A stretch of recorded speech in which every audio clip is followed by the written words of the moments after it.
আমাদের ইসলাম আমাদের রাষ্ট্রীয় মন না, এটা আমি বিশ্বাস করি না। ৭২-এর সংবিধান, ওই সংবিধানেই আমরা ইনশাআল্লাহ ফেরত যাব।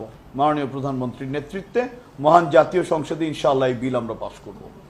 এখন সংসদে এটা নিয়ে বিরোধিতা করবে এমন কোনো আমার মনে হয় না প্রতিপক্ষ আছে। আর যারা করবে তারা তো বিরোধিতা করার জন্য করে।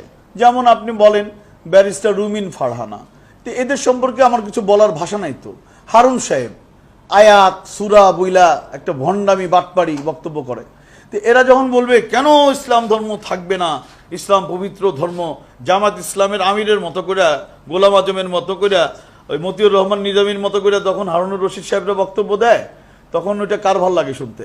মাননীয় প্রধানমন্ত্রী ওদের বক্তব্যের উত্তর ঠিক মতো দিতে পারে, আমরাও পারি, আমরাও কথা বলবো সঙ্গে। আপনি নাস্তিক হন, আমার কোনো আপত্তি নাই।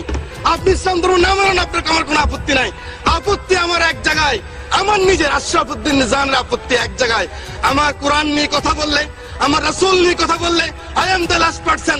আমাকে জেলে নিবেন না কোথায় নিবেন আমার কোনো যায় আসে না, আমি কিন্তু প্রতিবাদ করবই করব মাননীয়। কিন্তু খবরদার, খবরদার, আল্লাহ না করুন, আল্লাহ না করুন, কখনো যদি কোনো নেতা আপনাকে আলেমের বিপক্ষে ডাকে, ইসলামের বিপক্ষে ডাকে, আপনি আপনার বিবেক দিয়ে যাচাই করবেন হক কোন পথে আছে, কোরআনের কথা কার পক্ষে আছে। আপনি তখন যদি কোরআনের কথাকে পিছনে ফেলে নেতার কথাকে অগ্রাধিকার দেন, বোঝা গেল যে আপনি আপনার রাজনীতির সামনে ঈমান বিক্রি করলেন।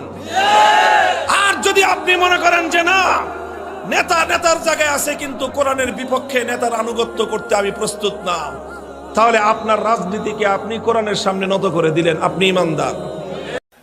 ৭২-এর সংবিধানে বাংলাদেশ ফিরবে না, ১৪০০ বছর আগে মদিনা মুনাওয়ারার সংবিধানে বাংলাদেশ ফিরে যাবে ইনশাআল্লাহ।